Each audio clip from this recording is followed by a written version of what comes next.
Hello aspirant, welcome to my channel. Chhattisgarh महिला पर्यवेक्षक भर्ती हेतु सिलेबस में उपस्थित सभी योजनाएं प्रायः पूर्ण हो चुकी है और जो कुछ मिसलेनियस बचा है वह आज के वीडियो में और आने वाली वीडियो में कवर कराया जाएगा। आप अपनी तैयारी को तेज तरार करने के लिए हमारी सीरीज़ प्रारंभ से ही देखें, पहले क्लास से ही, तब जाके कुछ ज़्यादा अच्छे से समझ आ पाएगा। और इस वीडियो में कन्या शिक्षा प्रवेश उत्सव, नारी न्यायालय तथा मातृत्व मृत्यु दर, शिशु मृत्यु दर के बारे में अध्ययन कराया जाएगा तथा आने वाले क्लासेस में जो दहेज प्रथा उन्मूलन कानून है, बाल विवाह निषेध अधिनियम है, इन सब के बारे में जो चर्चाएं होगी उसके लिए एक पृष्ठभूमि बनाया जाएगा कि किस अपराध को संज्ञेय अपराध कहा जाता है, अपराध की प्रवृत्ति क्या है तथा वेलेबल नॉन वेलेबल, यह सब अपराध की प्रवृत्ति को बताया जाएगा। तो बने रहें आप हमारे साथ। योजनाओं की सीरीज में आज के लिए पहला है कन्या शिक्षा प्रवेश उत्सव। यह योजना ministry of women and the child development, केंद्रीय महिला एवं बाल विकास मंत्रालय तथा यूनिसेफ के द्वारा शुरू किया गया है। इसके तहत जो बच्चियां, किशोर बच्चियां 14 से 11 वर्ष की जिनकी आयु है और जो शिक्षण कार्य को छोड़ चुकी है, विद्यालय जाना छोड़ चुकी है, उनको पुनः विद्यालय में प्रवेश कराना इसका मुख्य लक्ष्य है। यह बेटी बचाओ बेटी पढ़ाओ कार्यक्रम के तहत शुरू किया गया है। इसमें औपचारिक शिक्षा और कौशल प्रणाली में फिर से शामिल करने का प्रयास किया जाएगा। सामान्य भाषा में कहा जाए तो जो 11 से 14 वर्ष की आयु वर्ग की जो बच्चियां हैं और अपना पढ़ाई छोड़ चुकी है, उनको पढ़ाई के क्षेत्र में पुनः लाने की प्रयास है और यह बेटी बचाओ बेटी पढ़ाओ योजना के अंतर्गत लागू किया गया है, जिसमें केंद्रीय महिला एवं बाल विकास मंत्रालय तथा यूनिसेफ के द्वारा यह शुरू किया गया है। यह कार्यक्रम जो भारत की नई शिक्षा नीति है उसके तहत संचालित होगी, उसके आधार पर आधारित होगी यह कार्यक्रम। अगली है, इसी में यहाँ देख सकते हो आप, महिला एवं बाल विकास मंत्रालय का लोगो है। इसके तहत जुलाई 2022 से अब तक 1 लाख पढ़ाई बीच में छोड़ चुकी लड़कियों को औपचारिक शिक्षा के दायरे में वापस लाने का प्रयास किया जाएगा। प्राय लगभग 1 लाख लोग पढ़ाई छोड़ चुके हैं, उसके लिए यह योजना क्रियान्वित किया जा रहा है। यह वेन डायग्राम मेरे द्वारा बनाया गया है। आप अपनी सारी योजनाओं का ऐसी वेन डायग्राम बना के अपनी तैयारी को बेहतर कर सकते हैं। जैसे हमने यहाँ मिशन शक्ति को लिया है। मिशन शक्ति के अंतर्गत सामर्थ्य और संबल नामक 2 उप योजना है। सामर्थ्य के अंतर्गत महिलाओं के सशक्तिकरण हेतु है, संबल योजना महिलाओं की सुरक्षा एवं संरक्षण हेतु है। सामर्थ्य योजना के अंतर्गत पहला है प्रधानमंत्री मातृत्व वंदना योजना, दूसरा है हब नाम से एक योजना है, तीसरा है शक्ति सदन एवं सखी निवास। इसमें योजना प्लस संस्था दोनों है। इधर संबल के अंतर्गत सखी वन स्टॉप सेंटर है, महिला हेल्पलाइन नंबर है, बेटी बचाओ बेटी पढ़ाओ है, और अभी अभी जो गवर्नमेंट द्वारा डिराइव किया गया है, पायलट प्रोजेक्ट के तौर पर चलाया जा रहा है, वह है नारी अदालत, जिसको हम आज के पाठ्यक्रम में देखेंगे, आज की क्लास में देखेंगे नारी अदालत करके। एक योजना जो केंद्रीय महिला एवं बाल विकास मंत्रालय द्वारा संचालित किया जा रहा है। और बाकी की जो योजना है उसको मैंने जो पुराने वीडियो हैं उनमें पढ़ाया हुआ हूँ, आप उसको देख के लुत्फ उठा सकते हैं। आइए तो हम आज का जो है नारी अदालत उसको प्रारंभ करते हैं। सरकार द्वारा केवल महिला अदालतों की शुरुआत किया जा रहा है। इस योजना का नाम नारी अदालत रखा गया है। इस योजना के अंतर्गत आरंभ में अगस्त से असम और जम्मू कश्मीर के 50-50 गाँवों में के आधार माफ कीजिएगा, आरंभ में इसे अगस्त माह से असम और जम्मू कश्मीर जो है 50-50 गाँवों में पायलट प्रोजेक्ट के तौर पे शुरू किया जाएगा। उसके बाद अगले 6 महीना में देश के बाकी जो हिस्से हैं उसमें प्रसारित किया जाएगा। मतलब यह जो न्यायालय है वह ग्राम पंचायत स्तर पर स्थापित होगा।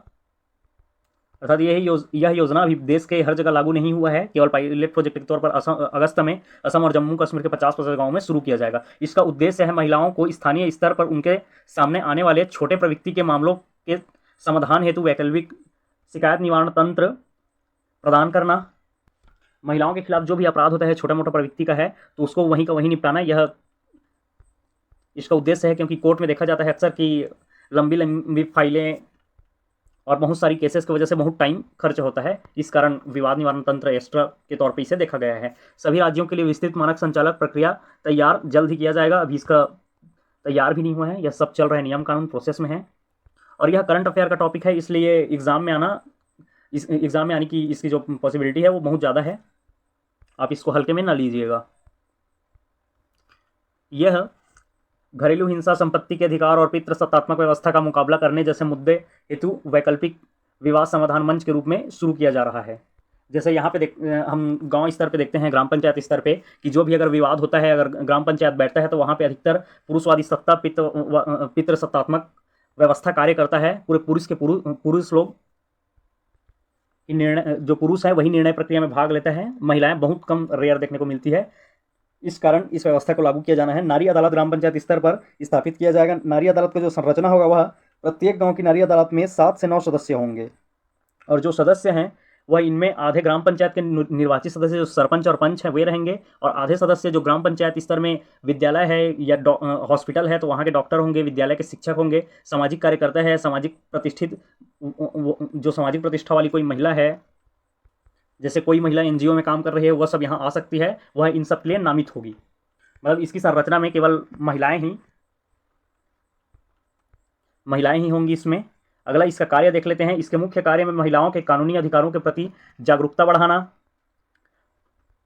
तथा उनके अधिकार क्षेत्र में आने वाली मामलों को हल करना। नारी अदालत या महिला अदालत न केवल व्यक्तिगत मामलों को संबोधित करेगी बल्कि इन पहलों की प्रभावशीलता को बढ़ाने हेतु बहुमूल्य प्रतिक्रिया एकत्र करते हुए सरकार के तहत सामाजिक योजनाओं के प्रति जागरूकता बढ़ाएगी। यह केवल व्यक्तिगत जो लड़ाई झगड़ा है उसको ही नहीं सुलझाएगी, बल्कि महिलाओं संबंधी जो योजनाएं हैं, सरकारी योजना, उन सब से लोगों को जागरूक कराएगी।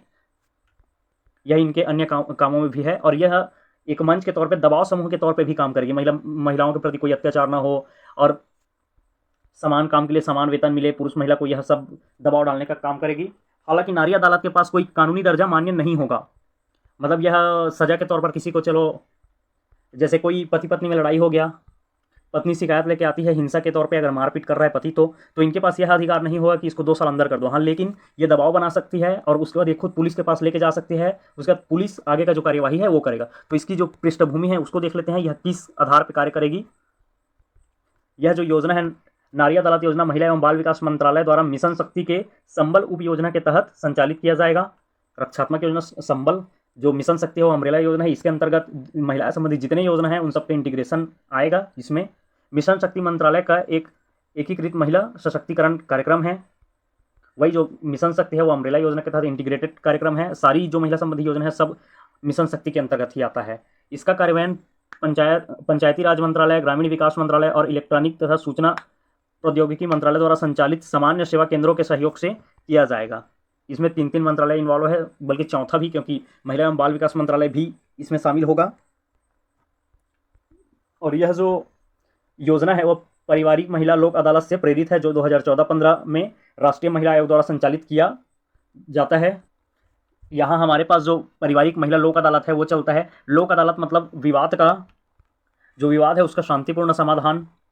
यहाँ पे लोक अदालत निर्णय नहीं देता, जिनके बीच में लड़ाई होता है वही आपसी निर्णय करते हैं। अदालत में जो व्यक्ति है, जज है, वह उस निर्णय को क्रियान्वयन का कार्य करेगा, मध्यस्थता का कार्य करेगा। आपसी सुलह से ही प्रॉब्लम जो है वो सॉल्व होता है। यहाँ पे अधिकतर इसमें तलाक आदि के मामले ज़्यादा जाते हैं, पारिवारिक स्तर के मामले। अगला है जो योजना है वह प्राय यहाँ पे समाप्त हो जाता है। सिलेबस में जितना लिखा है उतना सब हो गया है। आगे जो करंट में आएगा वो सब कवर कराया जाएगा, और कुछ बचा होगा वो भी कवर कराया जाएगा। आपको निश्चिंत होकर अपना पढ़ाई करना है। अगला एक कंसेप्ट है मातृत्व मृत्यु दर। इसके तहत उन महिलाओं को शामिल किया जाता है जो बच्चे को जन्म देने के 48 दिन के भीतर, या तो बच्चे को जन्म देते समय जिनकी मृत्यु हो जाती है इनको इस गणना को प्रति लाख जीवित जन्मे बच्चे के आधार पर काउंट किया जाता है। जैसे भारत में जनवरी महीने में 1 लाख बच्चों का प्रसव हुआ, और प्रसव के दौरान 100 जो माताएं हैं उनका मृत्यु हो जाता है, तो जो मातृत्व मृत्यु दर है वह 100 आएगा। मतलब 1 लाख जो जीवित जन्मे बच्चे हैं उनमें माताएं की जो मृत्यु हो जाती है वह संख्या कहलाता है मातृत्व मृत्यु दर। यहाँ पे हम भारत की स्थिति देख लेते हैं। भारत में हर साल 1.38 लाख से अधिक महिलाएं गर्भावस्था और प्रसव संबंधी समस्याओं से मर जाती हैं। उस समय वैश्विक मातृत्व मृत्यु दर 385 पर काफ़ी कम था। हालांकि भारत में मातृत्व मृत्यु दर हाल ही में तेज़ी से घट रहा है। इनका कहना है कि 1 लाख 38,000 से ज़्यादा जो माताएं हैं वह प्रसव के दौरान खत्म हो जाती है। अगला है भारत में जो मातृत्व मृत्यु दर की जो संख्या है, मातृत्व मृत्यु दर की संख्या वह है 97। यह 2022 की स्थिति में है, नवंबर 2022 की स्थिति में। छत्तीसगढ़ प्रदेश में मातृत्व मृत्यु दर की जो संख्या है वह 1 लाख जीवित बच्चों के जन्म पर मातृत्व मृत्यु दर 159 से घटकर 137 हो गया है, मतलब अभी डेट में 137 है। अगला शिशु मृत्यु दर, यह 1 वर्ष से कम आयु के बच्चे के प्रति 1000 जीवित जन्मों पर होने वाली मौतों की संख्या है। जैसे भारत के जनवरी माह में 1000 बच्चे जन्म लिए हैं और उन 1000 जन्मे बच्चों में 1 साल के अंतर्गत कितने बच्चों की मृत्यु होती है, यह है शिशु मृत्यु दर। जैसे 1000 बच्चे जन्म लिए हैं और 1 साल के अंतर्गत 100 बच्चे का मृत्यु हो जाता है, तो जो शिशु मृत्यु दर की जो गणना है वह 100 आएगी, जो संख्या है वह 100 आएगी। शिशु मृत्यु दर जो है वह 2019 में प्रति 1000 जीवित बच्चों में 30 थी, 2020 में 1000 जीवित बच्चों में 28 हो गई। इसमें 2 अंकों की गिरावट आई। वार्षिक गिरावट दर 6.7% है। और इसी प्रकार छत्तीसगढ़ में शिशु मृत्यु दर 2001 में प्रति 1000 जीवित बच्चों में 77 थी, जो वर्तमान 2022 में घटकर 38 हो गई है, जो एक अच्छा प्रगति है। पर यह लगभग 20-21 साल में हुआ है, अभी तक तो लगभग 1-2 ही होना था। इसके सुधार के लिए जो संस्थागत प्रसव है उसको बढ़ावा मिलेगा, तब इसकी सुधार हो पाएगी। तो यह रहा मातृत्व मृत्यु दर और शिशु मृत्यु दर का जो कंसेप्ट है वह। आगे हम कल सिलेबस में लिखे हुए दहेज प्रथा कानून, टोनही निवारण कानून, बाल विवाह निषेध कानून, यह सब के बारे में चर्चा करेंगे। उससे पहले जो अपराध है उसका विभाजन कैसे होता है उसको एक छोटा सा ओवरव्यू ले लेते हैं। जैसा कि एक शब्द सुने होंगे आप, कॉग्निजेबल ऑफेंस या संज्ञेय अपराध। जैसे दहेज प्रथा में कोई फंसता है तो उसको संज्ञेय अपराध की श्रेणी में माना जाता है। दहेज लेना देना यह संज्ञेय अपराध के तौर पे आता है। तो संज्ञेय अपराध क्या है? तो संज्ञेय अपराध की जो परिभाषा है वह आपराधिक प्रक्रिया संहिता CRPC जो 1973 की है भारत में, उसमें संज्ञेय अपराध परिभाषित किया गया है। संज्ञेय अपराध की परिभाषा ऐसे अपराध के रूप में की गई है जिसमें गिरफ्तारी के लिए पुलिस को किसी वारंट की जरूरत नहीं होती। संज्ञेय अपराध सामान्यतः गंभीर होते हैं जिसमें पुलिस को तुरंत कार्य करना होता है। जैसे पुलिस द्वारा किसी भी व्यक्ति को गिरफ्तार किया जाता है, अरेस्ट किया जाता है, तो उसके लिए वारंट की आवश्यकता होती है। लेकिन अगर कोई अपराध संज्ञेय अपराध की श्रेणी में है तो उसको वारंट की जरूरत नहीं होती। जैसा अगर कोई किसी का मर्डर कर दे तो उसको वारंट लाने के लिए न्यायालय थोड़ी ना जाता रहेगा पुलिस वाला, वो सीधा उसको अरेस्ट करेगा, उसके बाद भले न्यायालय की वो रुख करेंगे। तो यह है संज्ञेय अपराध। और इसी का जो उलट रूप है वह असंज्ञेय अपराध के श्रेणी में आता है, जैसे नॉन कॉग्निजेबल ऑफेंस कहते हैं। उसमें किसी व्यक्ति की गिरफ्तारी के लिए वारंट की व्यवस्था होती है, वारंट चाहिए पहले गिरफ्तारी से पहले। तो जो दहेज प्रथा है वह कॉग्निजेबल ऑफेंस है, उसके लिए जो अभियुक्त है, अपराधी व्यक्ति है जिसके ऊपर चार्जेस हैं, उसके लिए कोई वारंट की जरूरत नहीं होती। उसी प्रकार एक और आता है कि गैर जमानती अपराध, नॉन बेलेबल ऑफेंस। आमतौर पर जो अदालत है वह किसी को भी जमानत देने से मना कर सकती है अगर जमानत बॉन्ड विधिवत निष्पादित नहीं किया गया हो, या यदि कोई अपराध जो संगीन किस्म का हो, जिसके लिए आजीवन कारावास का प्रावधान हो या मृत्युदंड जैसे प्रावधान हो, इस मामले में कोर्ट किसी के जमानत याचिका को खारिज कर सकती है। जैसे अगर कोई रेपिस्ट है, बलात्कार का केस है, या हत्या का जो अभियुक्त है, तो उसको कोर्ट जमानत देने से मना कर सकती है।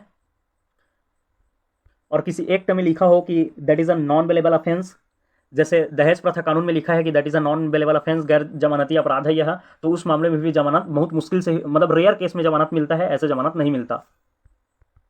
तो यह था आज के लिए ओवरव्यू। जो आगे का पूरा एक्ट है वह हम आने वाले क्लासेस में करेंगे। आप हमारे चैनल को लाइक करें, वीडियो को लाइक करें, चैनल को सब्सक्राइब करें तथा शेयर करें।